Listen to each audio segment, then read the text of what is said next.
Bonjour et bienvenue dans la chaîne Mathématiques Sciences. Aujourd'hui je prends à expliquer une nouvelle vidéo, qui est une vidéo tout simplement donc pour les premières en spé physique chimie. Et ici pour ce chapitre je vous propose déjà, vous allez me dire c'est un peu tôt, mais un exercice type bac sur tout ce qui concerne l'oxydoréduction et surtout l'avancement d'une réaction. Donc exercice type bac, alors là pour le coup, contrairement au premier chapitre, c'est un exercice type bac tiré d'un manuel, ok. Donc par moment aussi, si afin d'éviter toujours la même chose, afin de vous éviter des sujets qui prennent 40 000 minutes à expliquer, et ben là je vais vous prendre des sujets comme ça de manuel qui sont très bien également.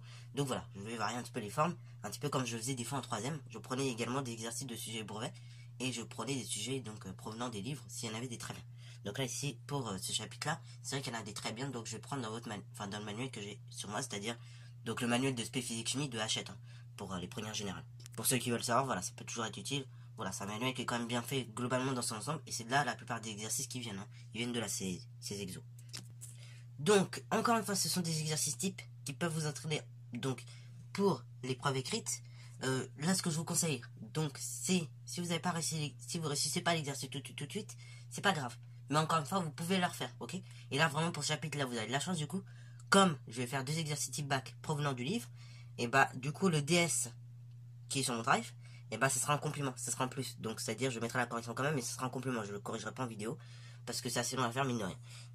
C'est beaucoup plus long que ce genre d'exercice. Alors, du coup, ici, l'exercice, ça nous parle de mission Apollon. Ok, et donc on dit que les piles à combustible, donc PAC, ont été employées lors des expéditions lunaires. Ok, Gemini, Apollon, etc. Les PAC produisent donc de l'énergie électrique grâce à une réaction d'oxydoréduction entre le dihydrogène et le dioxygène.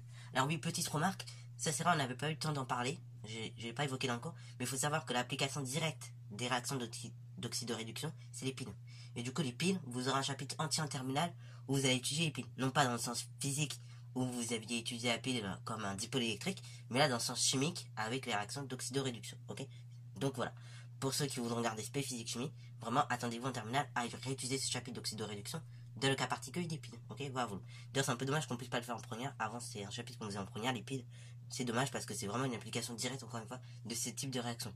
Bon, d'ailleurs ces types de réactions, pour faire une petite aparté, ce sont des réactions également qui sont présentes dans le monde du vivant, ces réactions d'oxydoréduction, notamment lors de la digestion par exemple, ou encore lors de la respiration, ou même encore lors de la photosynthèse des végétaux.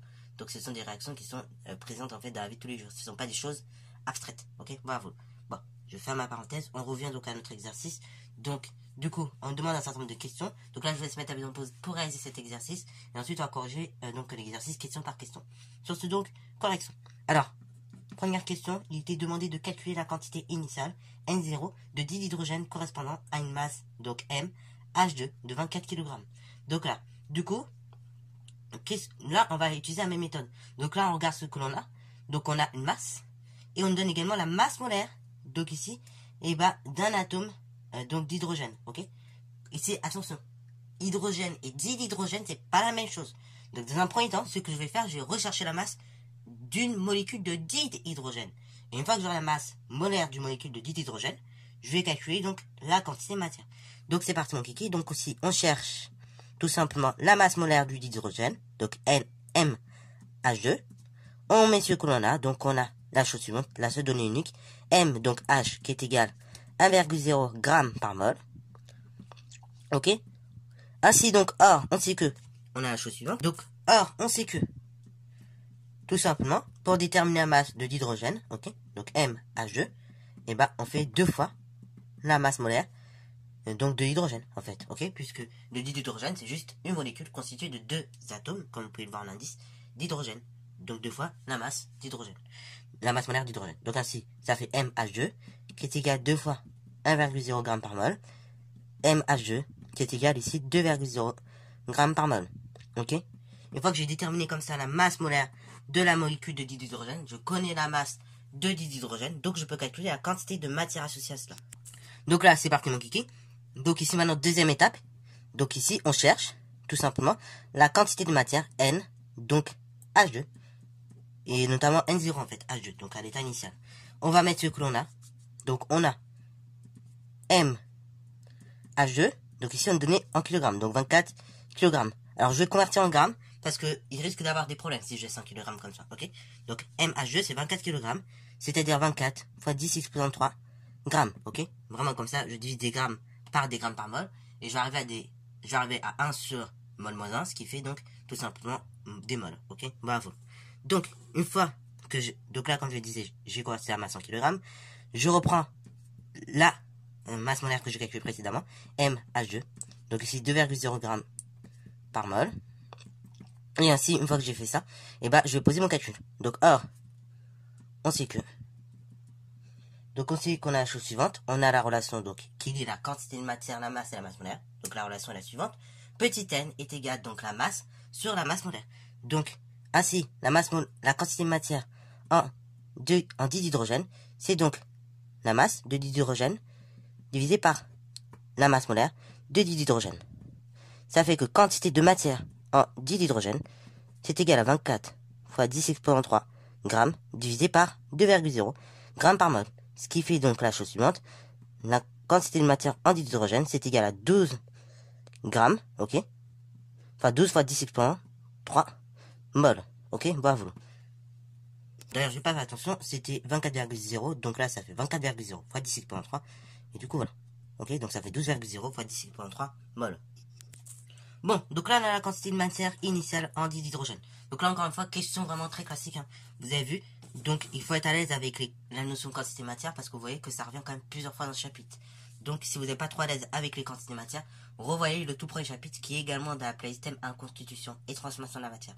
Comme ça, au moins, vous serez opérationnel parce que là, encore une fois, cette notion-là va revenir plusieurs fois cette année. Et d'ailleurs, si vous continuez à se encore une fois, elle reviendra l'année prochaine. Donc, deuxièmement, question 2A. Parmi les mélanges suivants, identifiez celle qui correspond à un mélange initial stoichiométrique. Donc là, pour qu'on ait un mélange, je vous rappelle, stoichiométrique, donc on prend deux réactifs A et B qui réagissent ensemble, et le mélange donc formé par ces réactifs A et B, on dit qu'il est stoichiométrique, à partir du moment où on a la chose suivante qui est vérifiée, la quantité de matière de l'élément A divisé par le nombre stoichiométrique indiqué à gauche de l'élément A est égal à la quantité de matière initiale de l'élément B divisé par le nombre stoichiométrique indiqué à gauche de cet élément B. Donc là, je regarde très rapidement la relation qui correspond finalement à ce que je viens de dire. Donc là, je vais vous mettre l'équation, je vous mets les trois relations, et on voit tout de suite celle qui correspond. Donc la première, est-ce qu'elle peut marcher? Donc on a N0H2 divisé par 1, ok? Donc là, je regarde, le dihydrogène est là, sauf que le nombre indiqué à gauche du dihydrogène, c'est pas 1, c'est 2. Donc la relation, elle marche pas. La A, ça peut pas marcher. La B, donc du coup N0H2 divisé par 2. Est-ce que déjà elle pourra marcher comme ça? Ça a l'air, déjà là, quand on voit ça, oui, ça a l'air de bien partir. Puisqu'on a bien quantité de matière de l'élément d'hydrogène divisé par le nombre stoichiométrique à côté du dihydrogène. Donc là, passons par bien. Qui est égal donc quantité initiale donc de matière en dioxygène plutôt, divisé par 1. Donc là, est-ce que ça part bien encore? Bah là, visiblement, on regarde le dioxygène. Il y a donc, et à côté du dioxygène, on voit qu'on n'a pas de coefficient stoichiométrique, c'est-à-dire que c'est 1. Donc là, la relation fonctionne bien. Donc ici, la bonne relation, donc la réponse correcte, c'est la B. La C ne pouvait pas marcher parce que tout simplement, on allait avoir un problème. Ici, le dihydrogène, et le coefficient qui est devant le dihydrogène, le coefficient stoichiométrique, c'est 2. Donc là, il nous manquait cette division par 2. La relation aurait pu marcher en soi, parce que divisé par 1 ne revient... Enfin, finalement, c'est comme si on n'avait rien fait. Mais là, comme il nous manque cette division par 2, la relation C ne peut pas marcher. Donc la réponse c'est correcte, c'est la B.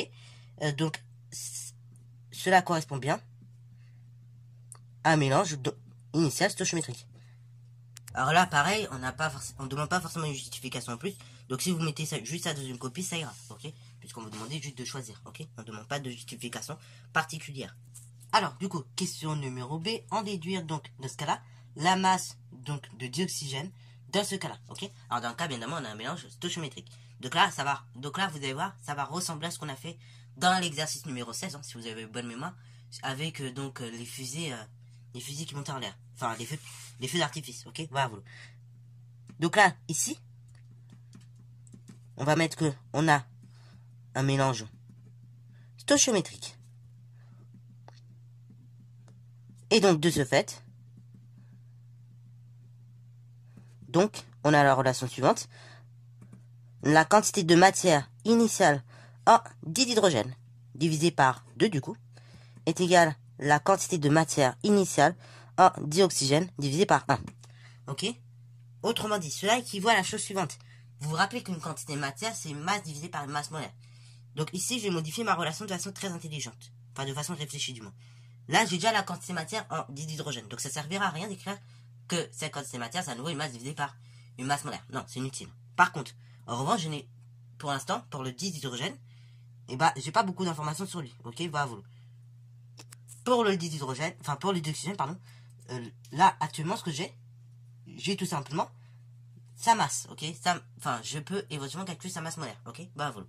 Je peux éventuellement calculer sa masse molaire à l'aide, tout simplement, donc, de la masse molaire d'un atome d'oxygène. Donc là, la relation qu'on a posée ici, on va la mettre de côté pour le moment, ok. Pourquoi? Parce qu'il nous manque tout simplement notre fameuse masse molaire, ok. Bah, voilà, qui pourrait bien nous aider. Donc là, on va juste préciser qu'on a cela qui est équivalent à la chose suivante. Ça équivaut donc à quantité de matière initiale en d'hydrogène divisé par 2, qui est égal à la masse de dioxygène divisé par la masse molaire du dioxygène, le tout divisé par 1. Ok, va à volo. Alors, là, on arrive là. Maintenant, je mets de côté un petit peu cette relation et je vais calculer la masse molaire du dioxygène. Donc là, maintenant, on va refaire la même étape que tout à l'heure. Donc là, ce coup-ci, on va chercher. Donc, on cherche MO2. Donc, on a MO égale 16,0 grammes par mol.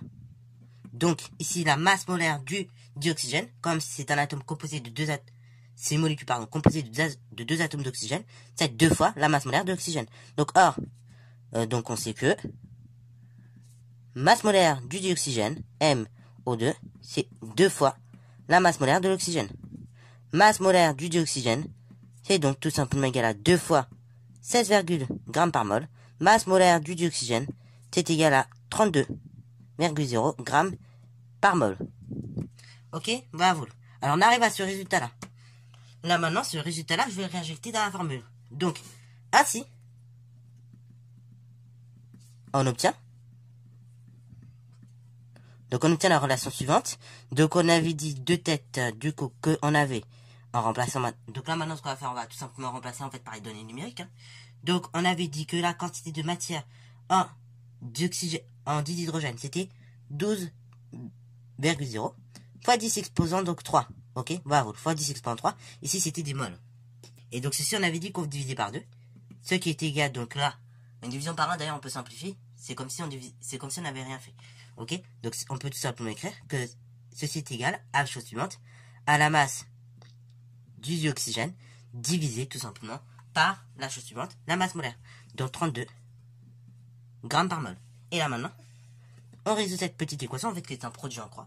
Donc là, on sait que ainsi, par produit en croix, hein, tout simplement, on va pas s'embêter. Donc m fois 2, donc 2m au 2, c'est égal donc à 12,0 fois 10 exposant 3 multiplié par 32,0 équivaut à m au 2 qui est égal à la chose suivante. Donc tout ça, mais divisé par 2. Voilà, donc on arrive à cette chose-là, à cette relation-là. Ce qui équivaut à la chose suivante. M au 2 est égal à la chose suivante. Donc là, on peut simplifier comme on veut. Hein. Donc soit simplifier le 12 avec le 2, ou soit simplifier le 32 avec le 2. Bon, dans tous les cas, on reviendra à la chose suivante. Hein. Donc ça nous fera, dans tous les cas, 6,0 ici, admettons, fois 10 exposant 3, multiplié par 32,0. Ok. Donc ça nous fait la chose suivante, une fois qu'on effectue le calcul. Masse du dioxygène, qui est égal donc là je vais arrondir avec le petit nombre de chiffres significatifs, 2 chiffres significatifs, 3 chiffres significatifs. Donc le résultat, je vais arrondir avec 2 chiffres significatifs, ça fait 1,9 fois 10 exposant 5. Donc là ici, attention, on est en grammes. Et si je convertis ça, ça fait masse du dioxygène, qui est égal donc à la chose suivante, 1,9 fois 10 exposant 2 kg. Ok, bravo. Donc là, on a un mélange stoichiométrique, vous voyez que la masse donc du dioxygène, c'est de 1,9 fois 10 exposant 2 kg, ce qui veut dire donc de 190 kg, ce qui est quand même conséquent, ok. Bon, alors du coup, troisième question, ok. Donc on va répondre à cette troisième question. On dit que tout simplement les réservoirs pardon, du modulo donc à plomb contenaient 25,6 kg de dihydrogène et 294,0 kg de dioxygène. Proposez une explication donc à l'écart entre la masse donc de dioxygène calculée et la masse de dioxygène embarquée. Ok. Donc là, ils nous disent qu'on a embarqué tout simplement 24,0. Alors donc, ils nous disaient que tout simplement la fusée a été embarquée donc 294 kg donc de dihydrogène, ce qui est largement beaucoup plus loin que nos 190 kg. Hein. Donc, pourquoi en fait on a un tel écart? Pourquoi on embarque plus que ce qu'on devrait? Parce qu'en fait, et ben là, dans l'équation telle qui nous était donnée avant, c'est tout simplement le dioxygène présent, c'est seulement pour la production d'énergie électrique. Sauf qu'il ne faut pas oublier que dans notre, dans notre pile à combustible, dans notre modulo, et ben on a également besoin de dioxygène, ok? Les astronautes ont besoin de dioxygène afin de respirer. Et donc c'est pour ça qu'on embarque plus, ok? Parce que le reste du coup, qui est entre guillemets en trop, va servir pour la respiration, ok? Donc question numéro 4. On dit que cette mission Apollon a duré 14 jours et donc l'équipage comprenait 3 astronautes. Un astronaute, donc on dit qu'il a besoin de 4 kg d'eau par jour, montrer donc que l'eau produite par les packs a suffi pour assurer tout simplement les besoins en eau de l'équipage lors de la mission, ok? Bravo. Donc là déjà ce qu'il faudrait avoir, c'est déjà tout simplement calculer la chose suivante, ok? Donc là, ce que je vous propose pour répondre à cette question, c'est d'abord de calculer la quantité de matière en dioxygène, enfin en eau, ok, en eau qui est nécessaire. Et après, on va la comparer avec la quantité de matière qui est produite, ok, bravo. Donc du coup, afin de calculer la quantité de matière en eau nécessaire, il va falloir encore passer par la relation petit n est égal petit m sur grand M. Et avant, donc on doit calculer tout simplement la masse molaire de l'eau, ok. Donc ici, dans un premier temps, on cherche la chose suivante, M, H2O.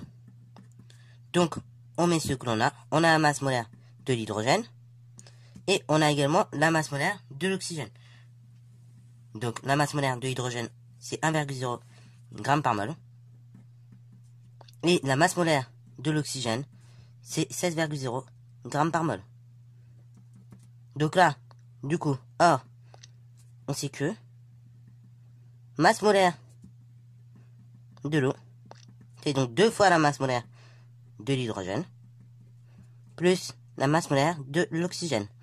Ce qui fait donc 2 fois 1,0, plus 16,0, ce qui fait 18,0 g par mol. Ok, pour la masse molaire de l'eau.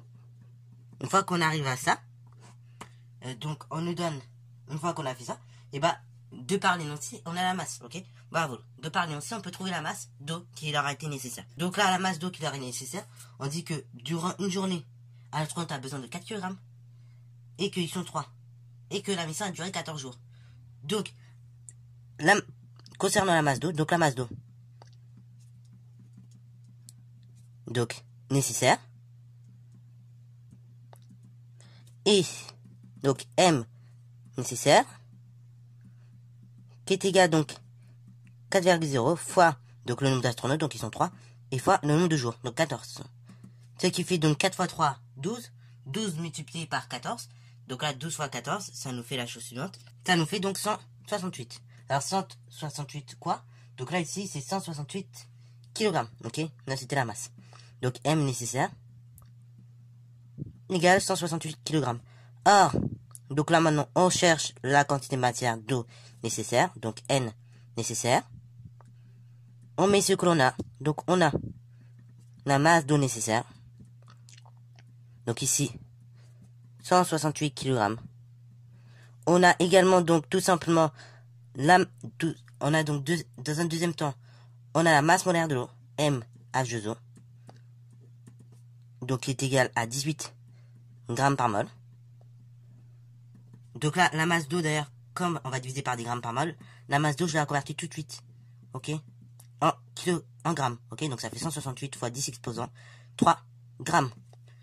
Donc là maintenant, la quantité de matière, toujours la même relation. Donc or, on sait que N nécessaire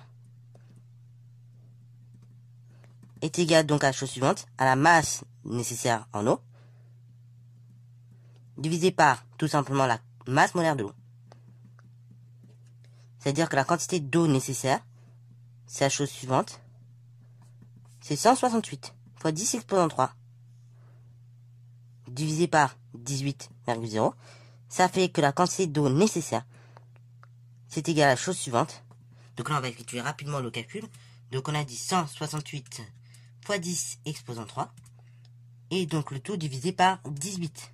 Quand on effectue le calcul, donc là on va arrondir avec, vous voyez, on a 2 chiffres significatifs au numérateur. Au dénominateur, on a 3 chiffres significatifs, numérateur 3 chiffres significatifs, dénominateur 3 chiffres significatifs. Donc je mets le nombre de chiffres significatifs au numérateur, au dénominateur. c'est parfait, donc je vais arrondir avec 3 chiffres significatifs. Donc avec 3 chiffres significatifs, ça fait 9,33 fois 10 exposant 3. Donc là, ici, on est en mol. Donc ça, c'est la quantité d'eau nécessaire pour assurer le voyage. Donc là, maintenant, on arrive à la comparaison. Parce que oui, bien évidemment, il faut comparer cette quantité d'eau avec la quantité d'eau qui était produite. Donc là, au niveau de l'équation de la réaction, on sait que tout simplement 2 moles de dihydrogène vont réagir avec 1 mol de dioxygène afin de donner 2 moles d'eau. Ok? Or, on peut, comme, et ben justement, il faut 2 moles de dihydrogène afin de produire 2 moles d'eau. Ok, voilà. On peut écrire tout simplement la chose suivante. On peut écrire que, en fait, de façon générale, N H2, c'est la même chose que NH2O. Ok, ce sera la même quantité du coup. Ce qui veut dire que NH2O, c'est la même chose que la quantité de dihydrogène à l'état initial. Ce qui veut dire, donc, ce sera tout simplement, donc la chose suivante, 1,2 fois 10 exposant, donc 4 mol. Ok, bah voilà. Donc c'est la valeur que nous avions trouvée dans...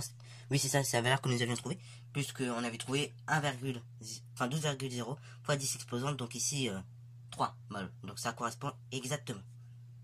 Bon, si vous voulez, pour ne pas compliquer les choses, donc on peut mettre 12 fois 10 exposant 3 mol. Comme ça, si on met les exposants, et du coup, on arrive à comparer. Ainsi, L nécessaire, la quantité de matière en eau nécessaire, est inférieure à la quantité de matière d'eau, ok, voilà, à NH2O. Là, donc ici, on peut dire la chose suivante. L'eau produite par les packs a été suffisante.